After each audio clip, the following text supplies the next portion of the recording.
Then we zero down on a idea कि हम laundry logistics company हम लोगों ने स्टार्ट किया 2015 में। तो वो लॉन्ड्री लॉजिस्टिक्स कंपनी का नाम था वी लोकल। मतलब ये हैबिट बेस्ड बिजनेस है जिन पे रिसेशन का थोड़ा सा कम इम्पैक्ट आता है। नहीं, आप हैबिट बेस्ड बिजनेस नहीं कह सकते हैं इसको। ये जो स्टार्टअप आपका जो बिजनेस है, तो आपको कैसे लगता है कि ये स्टार्टअप्स के लिए बहुत एक अच्छी अपॉर्चुनिटी है और ये उनका बैंक बैलेंस बढ़ा सकता है? Because what I feel is if I can do anyone else can do right with our support. तो उस मॉडल में आपको क्या करना रहता है कि you just have to hire 2 to 3 employees, 1-2 delivery executives और एक store manager. You can earn up to 60 to 70,000। एक बिजनेस ओनर होना और एक एम्प्लॉय माइंडसेट से काम करना, दोनों में क्या डिफरेंस है? काफी डिफरेंस है। अगर आप एक एम्प्लॉय माइंडसेट से काम करते हैं, you can never grow the company in which you are working, क्योंकि आप वही प्रोसेस फॉलो करोगे जो आपके ओनर ने आपको बताया है। जनरली क्या होता है कि ब्रोशर्स को रेफर करते हैं। ऐसी कौन सी चीजें हैं जो उनको वास्तव में फ्रेंचाइजी लेने से पहले आपसे पूछनी चाहिए? ये क्वेश्चन भी बहुत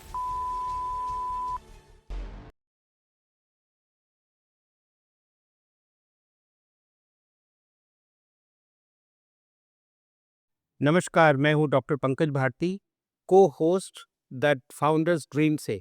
आज मिलते हैं सुरुचि आनंद जी से, जो लॉन्ड्री बिजनेस में हैं, जिन्होंने वाशु नाम का स्टार्टअप स्टार्ट किया है, और आज हम जानेंगे उनकी जर्नी के बारे में और मिलते हैं। कैसी हैं आप? बढ़िया, बहुत बढ़िया। थैंक्स वो फॉर आस्किंग। जी, वो कौन-सा पॉइंट था जब आप कॉर्पोरेट वर्ल्ड छोड़ के आपने डिसीज़न लिया कि आपको इस वॉशिंग बिजनेस में आना है? या तो it's a very good question. मतलब ऐसा कुछ था नहीं शेड्यूल कि ठीक है, लॉन्ड्री से हमारा कोई नाता नहीं था पहले से टू बी वेरी फ्रैंक। तो क्या हुआ कि आई वाज़ इन कॉर्पोरेट और फिर एज़ यूजुअल जो नॉर्मल लोगों के साथ जो विमेन के साथ होता है कि after conceiving the career takes a back seat, right? कि ठीक है, अभी करियर को देखना पड़ेगा कि ठीक है, अभी करियर पे फोकस करना है या फिर फैमिली पे फोकस करना है, राइट? तो हमारे केस में भी सेम चीज़ था। It was a very normal story जो एवरी हाउसहोल्ड में होता है। तो उस टाइम में सवाल ये आया कि अभी ऑप्शंस तो मुझे मिल रहे थे अपने कंपनी से कि I was working in northern trust at that particular point of time. तो मुझे ऑफर आया कि ठीक है, यू टेक अ ब्रेक। आप मैटरनिटी ब्रेक जो हमारी 3 मंथ्स की 6 मंथ्स की होती है वो आप लो and after that you join back, right? But the question was कि 6 महीने में क्या मेरा बच्चा बड़ा हो जाएगा?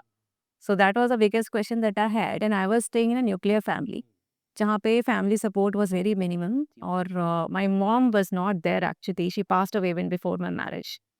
तो क्या हुआ कि सपोर्ट के नाम पे इट वाज़ लाइक ज़ीरो। हुँ। सो और एंड वन मोर थिंग कि जो मेरी मदर थी she was a working woman. तो I always had that gap in my childhood कि ठीक है, I am not able to spend much time with my mother because my mother is working and she has to juggle between work and like looking after the children and all. तो वो चीज़ मेरे दिमाग में पहले से ही था कि ठीक है, I am not going to do this, either I will focus on my career और I will look after my family. तो जब मैंने कंसीव किया तो मैंने डिसाइड किया कि ठीक है, अभी इनफ मैंने करियर को फोकस किया है और विद इन 6 मंथ्स मेरा बच्चा बड़ा नहीं होगा and I don't want to hire a nanny कि ठीक है, आप नैनी रखो और बच्चे को बड़ा करो। I wanted to raise my child the way I wanted, जी। राइट? तो दैट वाज़ अ मोमेंट। तो थोड़ा तो मतलब इमोशनल भी था और it was little difficult for me क्योंकि तब हमारे पास स्टेबल इनकम था and then I was also in a good position और जो हमारी कंपनी जिस कंपनी में मैं काम कर रही थी वो भी काफ़ी वेल नोन कंपनी थी। तो वो एक डिफिकल्ट मोमेंट आता है ना कि आपके पास चॉइस है but you will be losing your financial independence, you will be losing your identity. तो that was a major thing कि मेरे दिमाग में चल रहा था कि अभी मैं क्या करूँ, क्या नहीं करूँ? But since I was very clear कि नहीं, मुझे अपने बच्चे के साथ टाइम स्पेंड करना है। I want to raise my kid the way I want. I don't want to depend on a nanny to raise जी, माय किड। जी, जी। तो that was a thing that that made me decide कि ठीक है, अभी career को break देना है। तो I took a break of like 5 two 6 months. But वो जो कीड़ा था अंदर से कि ठीक है, अभी तो फाइनेंशियल इंडिपेंडेंस था, काफ़ी साल से काम कर रही थी कॉर्पोरेट में। तो वो एक रहता है ना कि ठीक है, आई can not depend on someone कि अगर मुझे कपड़ा खरीदना है तो मैं अपने पति के पास नहीं जा सकती। I can not go to my husband and ask कि ठीक है, आप मेरे को पैसे दो। Then he will be asking 100 questions कि ठीक है, क्यों? अभी किस ज़रूरत है, क्या ज़रूरत है? तो वी थॉट कि ठीक है, अभी कुछ करते हैं। तो एज़ यूजुअल बहुत लोग ऐसे करते हैं कि जब ब्रेक लेते हैं करियर से और they quit their job, they want to start something on their own. But काफ़ी कभी सिचुएशंस आते हैं कि हो पाता है, नहीं हो पाता है, बट आई वाज़ लकी कि because my husband was also a serial entrepreneur, तो he also give me a lot of ideas कि ठीक है, आप ये कर सकते हो, वो कर सकते हो। And then we zero down on a idea कि हम लॉन्ड्री लॉजिस्टिक्स कंपनी हम लोगों ने स्टार्ट किया 2015 में। तो वो लॉन्ड्री लॉजिस्टिक्स कंपनी का नाम था वी लोकल। एंड हम 4-5 लोगों ने मिलके स्टार्ट किया, जिसमें 3 से 4 आईआईटियंस भी थे। जी। So everything we made in house, like जो ऐप हमारी बनी वो इन हाउस थी। जो भी हमारे जो मार्केटिंग हम करते थे वो भी हमारी इन हाउस टीम थी। सो कोर मेंबर्स हमारे 4 से 5 थे, और बाकी की हमारी जो टीम थी, हम लोगों ने डिलीवरी बॉयज़ हायर किए, हम लोगों ने एरिया सेल्स मैनेजर्स हायर किया। तो we had a team of like 50-60 people.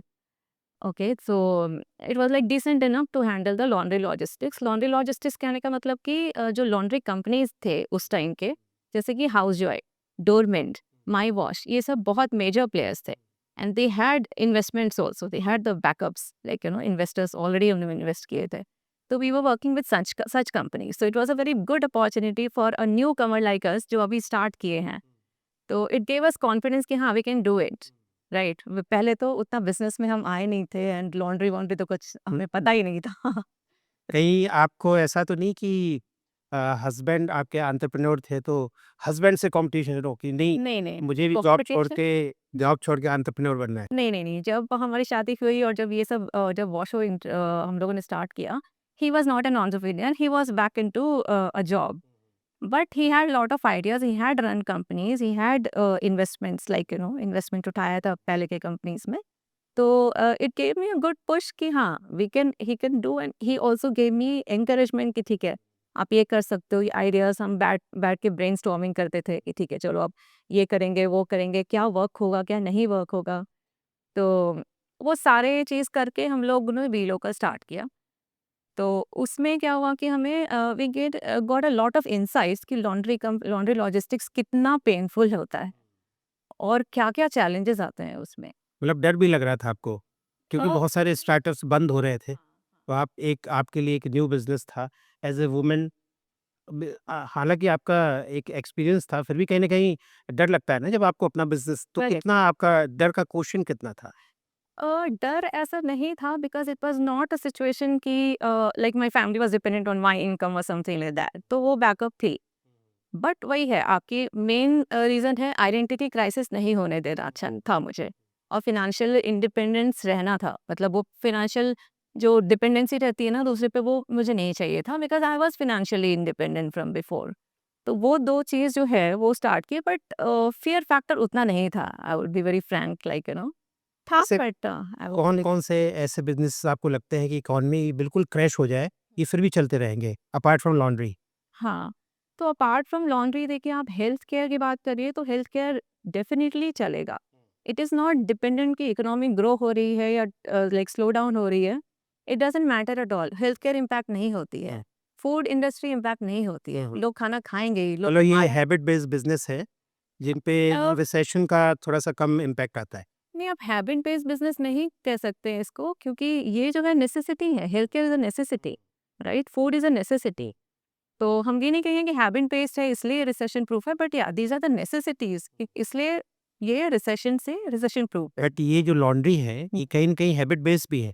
हाँ, laundry is a habit based habit based. Definitely, हाँ। हाँ।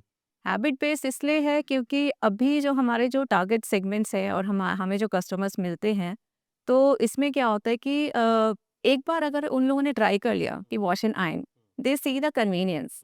अभी वो घर पे जाके वो कपड़े नहीं धुलवाएँगे, कपड़े आयरन के लिए बाहर नहीं भेजेंगे, right? They see the convenience of it and they get habituated. तो इस केस में क्या होता है कि once they try out your like basic services, पहले वो ट्राई करेंगे आपके आयनिंग से। Ironing is a daily need, right?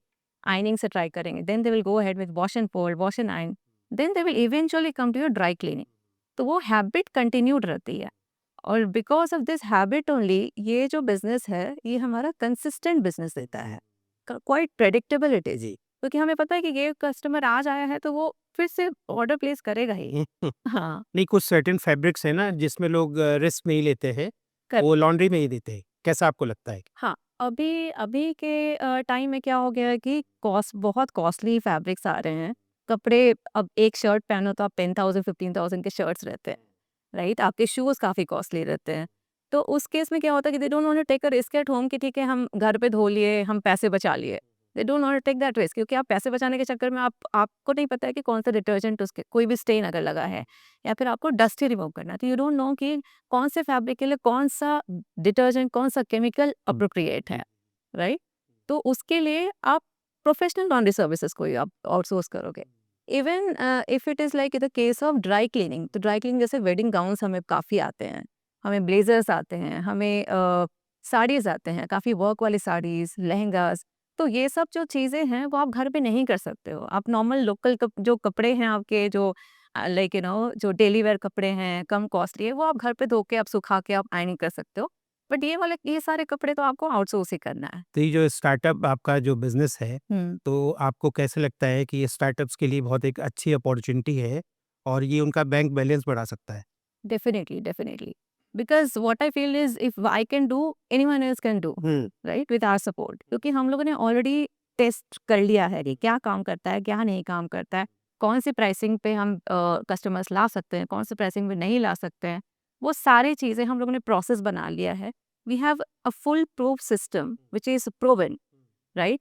तो अभी सेम चीज़ हम अगर रेप्लिकेट करवाते हैं दूसरे एंटरप्रेन्योर्स को, like who are very new into the business, क्योंकि आप कोई भी बिज़नेस स्टार्ट करते हो, जब हम लोगों ने बिज़नेस स्टार्ट किया, we also tested and like tried and tested कि ठीक है, क्या काम करेगा, क्या नहीं काम करेगा, थोड़ा फेल हो, थोड़ा फिर से कुछ लाइक आप कुछ और नया इंट्रोड्यूस करो। तो वो जो प्रोसेस है, वो हम लोगों ने कंप्लीटली एलिमिनेट कर दिया है by providing them this opportunity कि just use our proven process, our proven system and earn money, right? क्योंकि ये तो प्रूव हो गया है कि this is a profitable business and this is a steady income business. Cash flow business है, आपके रेगुलर कैश फ्लो आ रहे हैं, डेली कैश फ्लो आ रहे हैं। You don't have to like empty your pocket to pay the salaries और the rents और like hmm. Things like that, जो ऑपरेशनल जो भी एक्सपेंसेस रहते हैं, you don't have to pay from your pocket, hmm. Right? तो ये आपने फ्रेंचाइज़ी मॉडल कब से लॉन्च किया? फ्रेंचाइज़ी मॉडल हम लोगों ने 1 साल पहले ही लॉन्च किया है, बिकॉज़ जो मैं आपको जर्नी बता रही थी इनिशियली, तो हम लोगों ने डिलीवरी कंपनी से, लाइक लॉजिस्टिक्स कंपनी से स्टार्ट किया।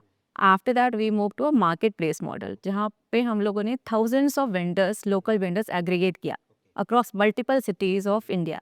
अभी तो कहाँ-कहाँ पे हैं आपके? अभी हमारे सारे मेजर सिटीज़ में हैं, लाइक मेट्रो सिटीज़ में, लाइक बैंगलोर, हैदराबाद, नोएडा, गुड़गाँव, चंगी, सो सारे लाइक टॉप टॉप सिटीज़ में हैं अभी हमारे बिज़नेसेस। बट टियर 2 सिटीज़ में हम लोगों ने अभी नहीं एक्सपैंड किया है, that is in on our agenda. तो आपके भविष्य में किन-किन शहरों में जाने की सारे शहरों में कहाँ-कहाँ कहाँ-कहाँ देख रही हैं आप? सारे में, but the basic thing is like we want to cover the entire Bangalore first and then move on, like we don't want to keep it very aggressive.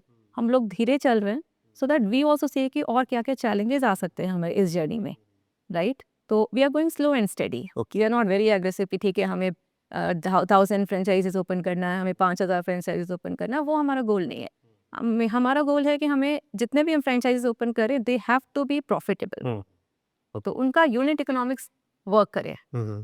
हाँ, तो अभी आपके कौन-कौन से मॉडल हैं फ्रेंचाइज़ी के? फ्रेंचाइज़ीज़ में अभी हमारे 3 मॉडल्स हैं, तो इट सूट्स डिफरेंट बजट्स, क्योंकि different budgets as well as a time commitment of the investors. तो हमारा जो पहला मॉडल है, जो बेसिक मॉडल, वो 8 लाख से स्टार्ट होता है, that is called Washo Light. Okay, तो वॉशो लाइट में हम क्या करते हैं कि हम सारा सेटअप करके देते हैं आपको, बट मशीनरी उसमें कुछ भी नहीं रहती है। मशीनरी में we just give you one ironing machine, ठीक है? तो और पूरी ब्रांडिंग, पूरा store setup, everything we do from our end, ठीक है? तो उस मॉडल में आपको क्या करना रहता है कि you just have to hire 2 to 3 employees, 1-2 delivery executives और 1 स्टोर मैनेजर कम आयनर। सो ये बहुत लाइक इनोवेटिव मॉडल है जो किसी और लॉन्ड्री ने नहीं किया है, कि this is a collection centre plus ironing centre model. Okay, तो इसमें क्या होता है कि जो लोकल आयनिंग ऑर्डर्स रहते हैं, वो सेंटर्स पे होते हैं, फ्रेंचाइजी स्टोर्स पे होते हैं। बट जो प्रोसेसिंग होती है, ड्राई क्लीनिंग होती है, शू क्लीनिंग होती है, कारपेट क्लीनिंग होती है, wash and iron, wash and fold, वो सारे हमारे फैक्ट्री पे होती है। ओके। सो बैंगलोर में हमारी 5000 स्क्वायर फीट से भी बड़ी फैक्ट्री है, दैट इज़ इन वर्थुर। तो वहाँ पे हमारा पूरा सेटअप किया हुआ है। तो we have all the machineries and we have like lot of staffs and all over there. तो जो भी हमारी टीम है entirely it is in house managed. Okay. तो लॉजिस्टिक्स टीम है हमारी, डिलीवरी फ्लीट है काफ़ी बड़ी, which serves almost the entire Bangalore. तो हमारी प्रोसेसिंग टीम है, हमारी मार्केटिंग टीम है, सो सारा टीम टेक टीम है, everything is in house. We are not dependent on any outsider और outside agency to work on our business. तो ये जो 8 लाख का मॉडल है, इसमें अगर आप आरओआई पूछोगे तो it will take around 12 to 13 months I would say. But break even इसका बहुत ही जल्दी होता है। ओके। लाइक अभी हमारे सारे फ्रेंचाइजीज जो भी हैं उनका ब्रेक इवन फर्स्ट या सेकंड मंथ में ही हो गया है। And in fact they are getting profit. It's not only कि आपका ऑपरेशनल एक्सपेंसेस कवर हो रहा है बिजनेस से, they are getting profits. Okay. या तो आपको आपको इसमें है कि you don't have to wait for a long time to break even. Okay. But इस पे है कि आपका जो रेवेन्यू पोटेंशियल है, जो अर्निंग पोटेंशियल है आपका, जो प्रॉफिट आपका हो, तो it you can earn up to 60 to 70,000। So more than that it is little difficult to crack with this model, जो कि हमारे हायर एंड मॉडल्स में इट्स इजीली अचीवेबल। ओके। हाँ। तो तो ये आपका जो बिजनेस है, हम्म, स्टार्ट करने से पहले जैसे कोई स्टार्टअप अपना शुरू करना चाहता है, तो मैं पूछना चाहूँगा उसको सबसे पहला प्रश्न आपसे क्या पूछना चाहिए? हम्म। पहला प्रश्न यही पूछना चाहिए कि बिजनेस में आपको मतलब how long will it take to break even, ये चीज़ है कि ब्रेक इवन होने में या फिर मेरा आरओआई अचीव करने में मुझे कितना टाइम लगेगा। ओके। ठीक है, so this is the first question that most of the investors ask us कि कितना, because most of them like they are investing so they have that thing in their mind कि हाँ मुझे जल्दी return चाहिए। तो जो भी आपका बिजनेस स्टार्ट करने जा रहा है, हाँ। उसको सबसे पहले किस चीज़ पे फोकस करना चाहिए? लोकेशन पे या वहाँ की पॉपुलेशन पे? किस चीज़ पे फोकस करना चाहिए? तो अब ये चीज़ आप पूछो क्योंकि ये इंटरडिपेंडेंट है। ठीक है, अगर आप लोकेशन देखो तो लोकेशन में हाई फुटफॉल एरिया हम इनकरेज करते हैं कि जहाँ पे फुटफॉल ज़्यादा हो, रेसिडेंशियल जगह हो। Okay. Because this is like interdependent, अब लोकेशन और जो पॉपुलेशन देखो इंटरडिपेंडेंट है। बट हाँ, आप अगर ये बोलो कि ठीक है जो जिस एरिया में हाई नेटवर्थ इंडिविजुअल्स ज़्यादा रहते हैं, सो वहाँ पे अगर हमारा पॉपुलेशन कम भी है but still we have revenue, जो अर्निंग पोटेंशियल है वो हमारी काफ़ी ज़्यादा हो जाती है बिकॉज ऑर्डर वैल्यू हमारा ज़्यादा हो। जैसे लोग फ्रेंचाइजीज़ को सुनते हैं तो लोग बहुत एक्साइटेड हो जाते हैं। आप ये बताइए ये बिज़नेस किन लोगों के लिए बिल्कुल नहीं है? This a very good question क्योंकि फ्रेंचाइजीज में क्या लगता है लोगों को कि ठीक है अगर हम अपना बिजनेस स्टार्ट कर रहे हैं तो ठीक है हमें थोड़ा टेस्ट एंड ट्राई करना पड़ेगा, maybe it take time. जब हम फ्रेंचाइजी ले रहे हैं, हम ब्रांड फी पे कर रहे हैं फ्रेंचाइजी को, तो हमें इंस्टेंट रिटर्न मिलना चाहिए कि हम लोगों ने आज इन्वेस्ट किया और वी शुड बी थिंकिंग कि ठीक है हमें कल से रिटर्न मिलना स्टार्ट हो जाए, कल से हम प्रॉफिटेबल हो जाएं। तो ये उन लोगों के लिए डेफिनेटली नहीं है जिनके माइंडसेट ऐसी होती है, क्योंकि बिजनेस बिजनेस है, आप फ्रेंचाइजी लो या अपना बिजनेस, डेफिनेटली फ्रेंचाइजी में हम प्रोसेस प्रोवाइड करते हैं, everything is like proven system हम प्रोवाइड कर रहे हैं। तो आपका जो अर्निंग पोटेंशियल है वो ज़्यादा रहता है, सक्सेस का चांस बहुत ज़्यादा रहता है। But you need to be little patience, right? अगर कोई न्यू एरिया में फ्रेंचाइजी खुल रहा है, we need some time to build a brand, right? Even if the लेकिन लोकल ब्रांडिंग मैं बात कर रही हूँ, नेशनल ब्रांडिंग तो हमारी है, एवरीवन नोज अबाउट वॉशो, बट आपके एरिया में जो हमारी लोकल ब्रांडिंग करनी है, ऑफलाइन मार्केट बनाना है, उसके लिए हमें थोड़ा टाइम लग सकता है। ऐसे लोगों के लिए डेफिनेटली नहीं है। अभी कुछ लोग हैं जो पैसिव इनकम चाहते हैं, they don't want to get involved in business. Okay, तो ऐसे लोगों के लिए क्या है कि आप एक पॉइंट पे आके आप स्टक हो जाओगे। ठीक है, आप उस जैसे अगर आपको 1 लाख आ रहा है, यू शुड हैव हंगर कि वो 1 लाख का जो प्रॉफिट है वो हमारे 2 लैक्स में हो, राइट? उसके लिए आपको थोड़ा इन्वॉल्व होना चाहिए। पैसिव इनकम है मतलब एक सर्टेन इनकम तक आप कर सकते हो कि ठीक है ये इनकम मेरा कंसिस्टेंटली आ रहा है एवरी मंथ। कौन से लोग हैं जो फ्रेंचाइज़ी लेने के बाद गारंटेड फेल हो जाते हैं? गारंटेड फेल वैसे लोग होते हैं जिनको पेशेंस नहीं है हाँ। एंड जो प्रोसेस फॉलो नहीं करते हैं, because some of them they keep raising question कि ये क्यों नहीं करें, ये क्यों करें, ऐसा क्यों करते हैं, ऐसा क्यों नहीं करते हैं, right? But they don't understand कि हम लोगों ने काफ़ी ट्राई कर लिया है and after that only we are giving you a system और अ प्रोसेस। तो वो जो प्रोसेस फॉलो नहीं करते हैं और जो खुद इन्वॉल्व नहीं होना चाहते हैं, दे डेफिनेटली फेल। क्योंकि वो this is a collaboration. It's not कि एक ब्रांड आपको फ्रेंचाइज़ी पे कर दी और ब्रांड सब कुछ कर रही है। ब्रांड आपको सपोर्ट करेगी, आपके लिए मार्केटिंग करेगी, आपके लिए सिस्टम रेडी करेगी, बट थोड़ा एफर्ट आपको भी लगाना है, right? Because you are the business owner now. आपके जो 3 मॉडल्स हैं, उनमें आपका बेस्ट मॉडल कौन है? आप कौन-सा मॉडल रिकमेंड करती हैं लोगों को? देखिए ये डिपेंड करता है कि बजट क्या है और टाइम कमिटमेंट क्या है लोगों की, ठीक है? क्योंकि जो 8 लाख वाला मॉडल है हमारा, वो ऐसे लोगों के लिए है जो जॉब कर रहे हैं and they are looking for some side business, right? और जो 18.5 लाख स्टार्टिंग हमारा मॉडल है, वो ऐसे लोगों के लिए है जो लाइक जिनको स्टेबल इनकम चाहिए and they also have a time commitment. आप थोड़ा टाइम दे सकते हो, बट नॉट लाइक कि फुल डे और फुल मंथ आपको लगा देना है। हाँ, बट 4 से 5 घंटे आप बिज़नेस को लगाओ। नॉट नेसेसरीली कि आप सेंटर पे जाओ। You have the CCTV, you can have a proper look at what is happening at the store, या आपको सीआरएम दिया जाएगा जिसमें, और आपको राइडर ऐप भी दिया जाएगा, सब सारे एक्सेस आपको होंगे। इसमें आप प्रॉपर्ली ट्रैक कर सकते हो अपने स्टाफ्स को, अपने एम्प्लॉइज़ को, कि वो क्या कर रहे हैं, कैसे कर रहे हैं, are they following the system और not, how are they behaving with the customers. तो ये सब आपको थोड़ा इन्वॉल्व होना पड़ेगा, राइट? एक डायरेक्ट क्वेश्चन मैं आपसे पूछता हूँ, नो मार्केटिंग शुगर कोटिंग, कि आपके साथ जो लोग इन्वेस्ट करेंगे, वास्तव में कितना कमा सकते हैं? तो मैं आपको रियल नंबर्स बता रही हूँ। जैसे अभी हमारे अभी 5 से 6 फ्रेंचाइज़ीज़ हैं हमारे। सो जैसा मैंने पहले बताया कि उन लोगों ने ब्रेक इवन अचीव कर लिया विदिन द फर्स्ट मंथ और within 2 months, okay? And they are profitable. तो अभी का अगर आप पूछो तो 40 टू 50,000 वो कमा रहे हैं, right? Within 3 to 4 months of starting the business. And that's not that's not with a proper time commitment कि हम बहुत टाइम दे रहे हैं। So most of our franchisee owners, they are women entrepreneurs, okay. right? So they are managing it so beautifully. हाँ। They are managing their family and they are having a proper perfect balance, perfect flexibility, कि आप business भी संभाले और ये भी कर रहे हो and at the same time you are profitable. ऐसा नहीं है कि आप ठीक है 5,000 6,000 की प्रॉफिट, या फिर आप वेट कर रहे हो कि आप ब्रेक इवन में जाओ। तो दैट्स व्हाट लाइक। वो कौन से फैक्टर्स होते हैं, जैसे आप बोलती हैं कि ब्रेक इवन एक सर्टेन टाइम ड्यूरेशन में आप अचीव कर लेंगी, लेकिन कुछ लोग होते हैं ना जो ब्रेक इवन को, सपोज आपने बोला 6 महीने में अचीव करना है, तो वो 18 महीने अचीव करते हैं। तो ऐसे कौन से फैक्टर्स हैं जहाँ पे लोग गलती करते हैं?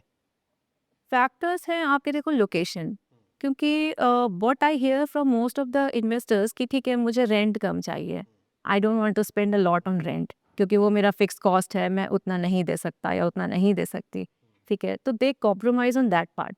तो अभी जो हम location, actually we finalize the location for them, क्योंकि हमें पता है कि कहाँ से हम बिजनेस जनरेट कर सकते हैं, कहाँ से रेवेन्यू आ सकती है। तो इस केस में क्या है कि वो sometimes they become very rigid कि नहीं, मुझे 15,000 रेंट ही देना है, मुझे 25,000 रेंट नहीं देना है। उस केस में क्या होता है कि वो लोकेशन फैक्टर आ जाता है, राइट? आप अगर लोकेशन पे कॉम्प्रोमाइज़ किए तो obviously directly it will impact the revenue that you are going to generate in future. So location is a very major factor. Secondly आपका आप कस्टमर एक्सपीरियंस आप कैसा दे रहे हो, आपकी क्वालिटी कैसी है? क्योंकि अगर क्वालिटी बढ़िया रहेगी, आप कस्टमर रिटेन करोगे, आपको multiple sources of revenue generate होंगे। जैसे हमारे कंपनी में it's not only laundry dry cleaning, it's also carpet cleaning, it's also like curtain cleaning, it's shoe cleaning. So those have a very huge margin. जो भी dry cleaning के orders हैं और ये carpet cleaning, soap, shoe cleaning, all these orders they have a very huge margin. तो आप अगर customers को सेटिस्फाइड नहीं कर पा रहे हो, इनिशियल जो छोटे वाले जो आपके लाइक फर्स्ट स्टेज के जो आपके ऑर्डर्स है, लाइक आयरनिंग ऑर्डर्स और wash and fold orders, then you are losing those customers. तो आपको वो इम्पोर्टेंट, बहुत इंपॉर्टेंट है कि आप कस्टमर को क्वालिटी दो, राइट? जी। That is also very important factor. और थर्ड हो जाता है आपका ब्रेक इवन जो फैक्टर है कि आपका स्टाफ रिटेंशन। क्योंकि इस इंडस्ट्री में मैंने बहुत लोगों को देखा है कि they work in a master slave model, कि मैं मास्टर हूँ और आप मेरे गुलाम हो। तो it doesn't work like this. ये कहीं नहीं काम करता है। कहीं नहीं काम कर रहा है, बट ये इंडस्ट्री में it happens and it is like very very common. तो हमारे पास जो एम्प्लॉयज़ आते हैं दे फील वेरी सेफ, कि ठीक है इनसे हम अगर एडवांस ही मांगेंगे और इनसे हम अपने प्रॉब्लम शेयर कर सकते हैं, अगर फैमिली की प्रॉब्लम है या कुछ भी ऐसे है, हम शेयर करेंगे, दे विल अंडरस्टैंड इट। सो हमें छोड़ते नहीं है वो। तो ये जो फैक्टर है, ये बहुत इंपॉर्टेंट फैक्टर है, क्योंकि अगर स्टाफ आपके पास नहीं रहेगा, this is a human driven business. आप कितना भी ऑटोमेट कर लो, बट ह्यूमन इन्वॉल्वमेंट है इसमें, राइट? ह्यूमन के बिना हम कुछ नहीं कर सकते।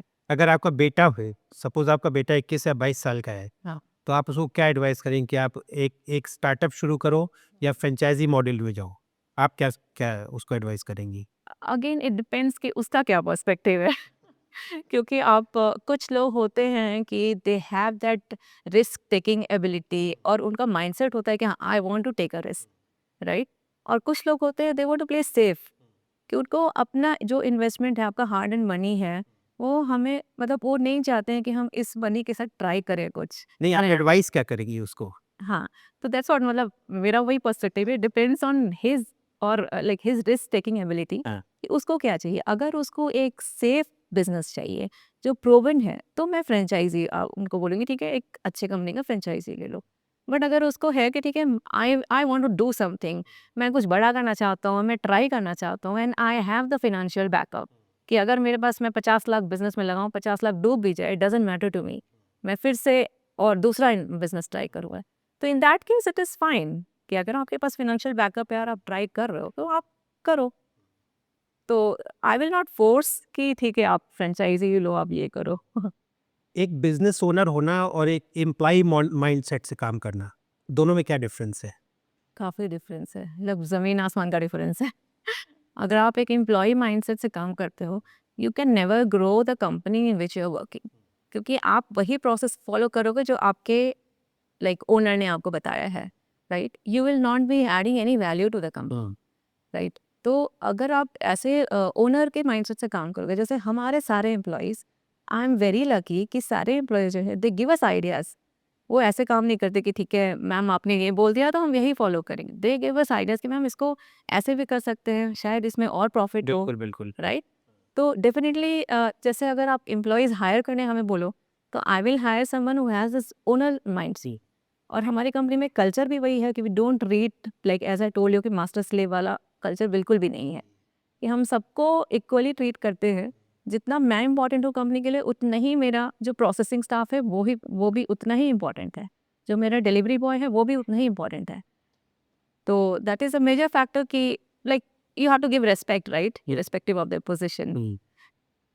अपने बिजनेस को स्केलेबल बनाने के लिए कौन-कौन से फैक्टर्स इम्पोर्टेंट है? बिजनेस को स्केलेबल बनाने के लिए सबसे इम्पॉर्टेंट है कि आपके पास सही प्रोसेस रहना चाहिए, right? If you have correct process, if you have made a process and the process is getting implemented, process is not getting broken, तो वो जो रीइंफोर्समेंट ऑफ प्रोसेस और प्रोसेस को बनाना, these are the two major things that drive scalability. तो वही define करता है, एंड प्लस कि आपका बैक एंड सपोर्ट कैसा है। Okay, so when I talk about back end support, जैसे लॉन्ड्री में अभी इन्वेंट्री मैनेजमेंट है, राइट? तो कौन से टाइम पे हमें रीऑर्डर करना है केमिकल्स, तो ऐसा नहीं कि मेरे केमिकल्स ख़त्म हो गए, मेरे पास कपड़े हैं और मैं तब जाके ऑर्डर प्लेस कर रही हूँ। That has to be perfect, back end support has to be perfect. Quality check, कि आपके ये सेंटर में क्वालिटी ऐसी हो रही है, तो दूसरे सेंटर में भी सेम क्वालिटी रहेगी, because you have a SOP, right? हमारे स्टैंडर्ड ऑपरेटिंग प्रोसीजर्स हैं, जो डिफाइन करेंगे कि कैसे कैसे कौन सा केमिकल कहाँ यूज़ करना है, कैसे यूज़ करना है, एवरीथिंग, राइट? पैकेजिंग कैसे होना चाहिए, बिहेवियर कस्टमर के साथ इंटरेक्शन कैसे होना चाहिए, everything has to be proper. अगर आप बोलोगे कि रियल टाइम ऑर्डर स्टेटस, तो हमारे पास ऐप है जिसे हम डिफाइन करते हैं, कि जिसे हम चेक कर सकते हैं कि ऑर्डर का स्टेटस क्या है। तो हमारे पास आज जो ऑर्डर आया है वो कौन से स्टेटस में है, वो रेडी फॉर डिलीवरी है या फिर अभी प्रोसेसिंग में है या फिर आउट फॉर डिलीवरी है, एवरीथिंग इज़ ऑन ट्रैक। फिर आपका हमारे पास सीआरएम रहता है, जिससे हम कस्टमर के बिहेवियर को जान सकते हैं कि ठीक है, उसके बाइंग पैटर्न को जान सकते हैं कि ठीक है, इस कस्टमर ने हमें आज कपड़े दिए, फिर से वो फिर से 5 टू 6 डेज़ के बाद वो रिपीट करेगा, ठीक है? इस कस्टमर ने मुझे 5,000 का ऑर्डर वैल्यू आया इस कस्टमर से, तो नेक्स्ट टाइम भी वो उतना ही रहेगा। ऑलमोस्ट मोर और लेस लाइक एक्यूरेसी आप कर सकते हो कि 60 टू 70% एक्यूरेसी रहती है कि ठीक है 5,000 का दिया, ठीक है 4,000 का हो सकता है या 8,000 का भी हो सकता है। तो ये आप एप्लीकेशन से ट्रैक करती हैं? हाँ, everything we have like the complete tech system. जैसे कोई फ्रेंचाइज़ी आपकी लेता है, तो उसको फर्स्ट 6 टू 12 मंथ्स में क्या-क्या एफर्ट्स लगाने पड़ते हैं, जिससे वो बहुत जल्दी ब्रेक इवन पॉइंट पे पहुँच जाए और प्रॉफ़िट अर्न करने लगे? तो फर्स्ट 6 टू 12 मंथ्स में देखिए वो मॉडल पे भी डिपेंड करता है कि कौन-सा मॉडल ले रहे हैं। तो जैसे मैंने बताया कि हमारा एक वॉशर लाइट मॉडल है, जिसमें मशीनरी कुछ भी नहीं है, सिर्फ़ एक आयनिंग मशीन है। तो उसमें इन्वॉल्वमेंट थोड़ा कम है, बट आपको ट्रैकिंग करना है, आपको देखना है कि सिस्टम फ़ॉलो हो रहा है कि नहीं, प्रोसेस फ़ॉलो हो रहा है कि नहीं, that is the most important thing. Plus कि आपको कस्टमर एस्केलेशंस हैंडल करना चाहिए। तो अभी क्या होता है कि अगर आप इनिशियल 50 से 60 कस्टमर्स के एस्केलेशन हैंडल कर रहे हो, तो definitely you will be having a very good rapport with those customers और customer retention will be at the very good level. तो वो एक इम्पॉर्टेंट फैक्टर है कि आप किस तरह से अपने कस्टमर से इन्वॉल्व हो रहे हो। अभी आप बड़े इन्वेस्टर मॉडल में देखो जिसमें 18.5 लैक्स में, तो उसमें इन्वॉल्वमेंट थोड़ा ज़्यादा चाहिए बिकॉज़ आपके नंबर ऑफ स्टाफ्स भी ज़्यादा है। तो प्रोसेसिंग टाइम पे हो रही है या नहीं, कस्टमर इंटरैक्शन कैसा हो रहा है, अर्निंग टाइम पे हो रहा है या नहीं, डिलीवरी टाइम पे हो रही है या नहीं, everything you have to manage. मतलब हाँ। कहने का मतलब ये है कि पैसिव इनकम एक मिथ है। पैसिव इनकम एक मिथ है, या पैसिव इनकम देखो आप, अगर आपकी हंगर ज़्यादा नहीं है, that is what I want to repeat once again, कि अगर आपको है कि ठीक है मैं पैसिवली मुझे 50,000 आ गए, 1 लाख रुपए आ गए महीने के, I am happy with it. ठीक है, आप पैसिव इनकम में if you are happy then it's fine. But अगर आप उसको ग्रो करना चाहते हैं, if you are taking it very seriously कि हाँ ये मेरे इससे मेरा घर चल रहा है, right, you have to take it seriously, you have to scale the business, right, थोड़ा तो एफर्ट लगाना पड़ेगा। पड़ता है। हाँ। एक और क्वेश्चन मैं आपसे पूछना चाहता हूँ कि जो पहले लॉन्ड्रीज होती थी, जब हम लोग छोटे थे, स्टूडेंट थे, और अब की जो मॉडर्न लॉन्ड्रीज है, इन्होंने कॉस्ट कटिंग में क्या एफर्ट्स किए हैं? हाँ, तो ये क्वेश्चन भी बहुत like you no it's a very good question, क्योंकि इससे आपका पूरा डिफरेंशिएट है ट्रेडिशनल लॉन्ड्री और प्रोफेशनल लॉन्ड्री में, अभी मॉडर्न लॉन्ड्री में क्या डिफरेंस है। तो फर्स्ट ऑफ ऑल ये होता है कि अभी जैसे हमारे लॉन्ड्री में वॉशरूम में हम क्या करते हैं, we are using EV vehicles for pickup and delivery. ठीक है, तो जो ईवी व्हीकल्स रहते हैं उनका टेल पाइप एमिशन बहुत ही कम रहता है, I mean it's nil actually. और जो कार्बन एमिशन रहता है वो काफ़ी कम रहता है compare to the normal petrol. अच्छा। तो इसमें क्या होता है कि हमारा एक तो पेट्रोल का कॉस्ट सेव हो रहा है, and we are environmental like friendly, right, eco friendly. We are also using like you know जो मॉडर्न लॉन्ड्रीज होते हैं वो इको फ्रेंडली डिटर्जेंट्स यूज़ करते हैं। बिकॉज क्या होता है कि जब हम बल्क में, सबको लगता है अरे इको फ्रेंडली डिटर्जेंट है बहुत कॉस्टली होगा, बट जब हम बल्क में खरीदते हैं तो कॉस्ट गोज डाउन। तो आप इन्वायरमेंट को भी प्रोटेक्ट कर रहे हो and you are working on the lower cost also. Third important thing is आपका वाटर का यूजेज जो है, राइट, तो जो ट्रेडिशनल लॉन्ड्री में या फिर आप डोमेस्टिक लॉन्ड्री में आप जितना वाटर यूज़ करते हो, उसका 60 to 70% सेव होता है ये मॉडर्न लॉन्ड्री में। क्यों? क्योंकि उनके जो अभी जो मशीन्स हैं हमारे पास, या अभी जो भी मॉडर्न लॉन्ड्री के पास मशीन्स है, उनका इंटरनल बिल्ड ऐसा रहता है कि वो पानी उतना ही यूज़ करता है जितना रिक्वायर्ड है okay. To wet the clothes. तो क्योंकि ट्रेडिशनल लॉन्ड्री में क्या होता है, आप ड्रम भर लिए, पूरा पानी भर लिया, and after that you are washing the cloth. मतलब आप पानी को बहुत सेव कर रहे हैं। पानी बहुत सेव होता है, तो उससे आपका वाटर बिल भी, कॉस्ट कटिंग भी हो गया, वाटर बिल भी सेव हो गया और एनवायरनमेंट भी आप प्रोटेक्ट कर रहे हो।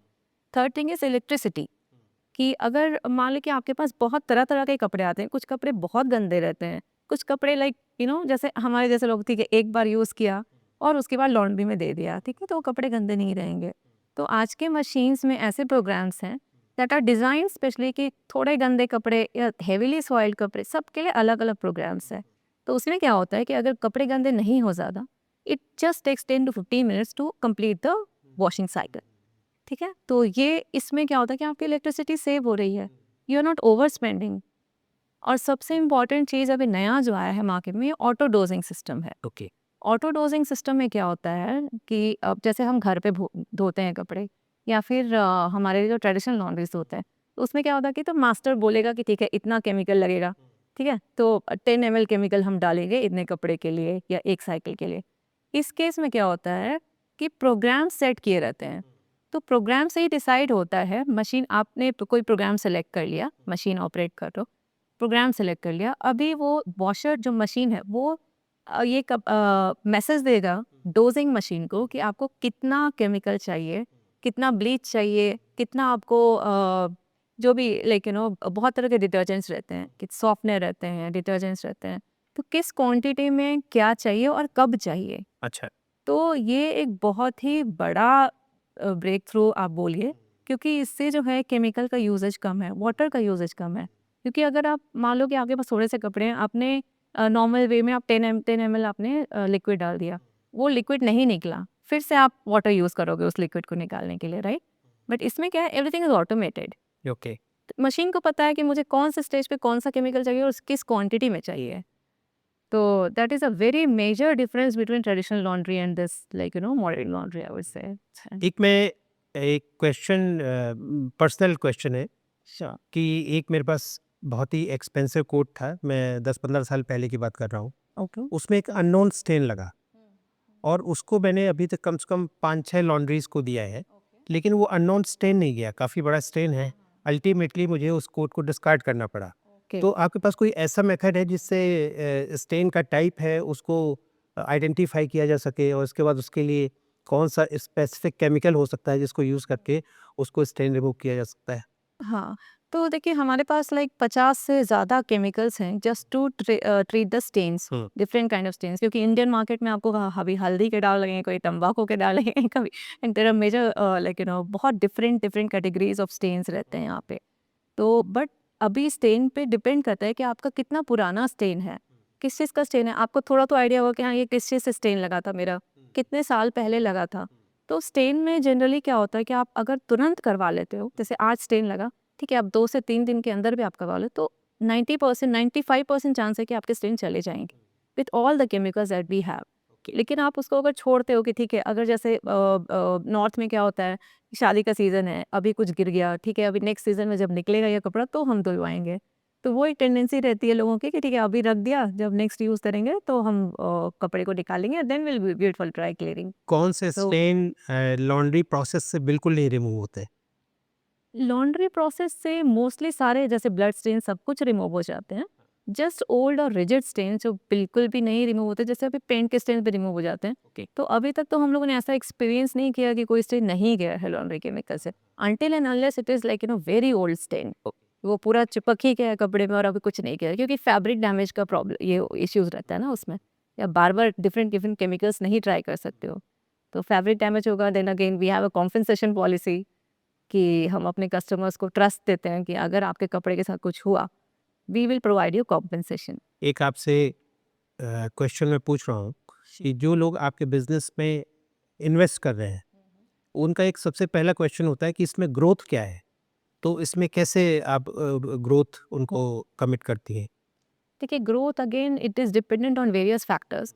एक तो फर्स्ट आपका इन्वॉल्वमेंट क्या है, क्योंकि local marketing plays a very major role, right? Local marketing अगर आप सिंपल वर्ड में बोलो, तो जैसे अगर आप अपार्टमेंट से टाई अप कर रहे हो, आप एक अपार्टमेंट में रह रहे हो, आप अपने अपार्टमेंट से टाई अप करो, हाँ। या आस-पास के अपार्टमेंट से टाई अप करो, ठीक है?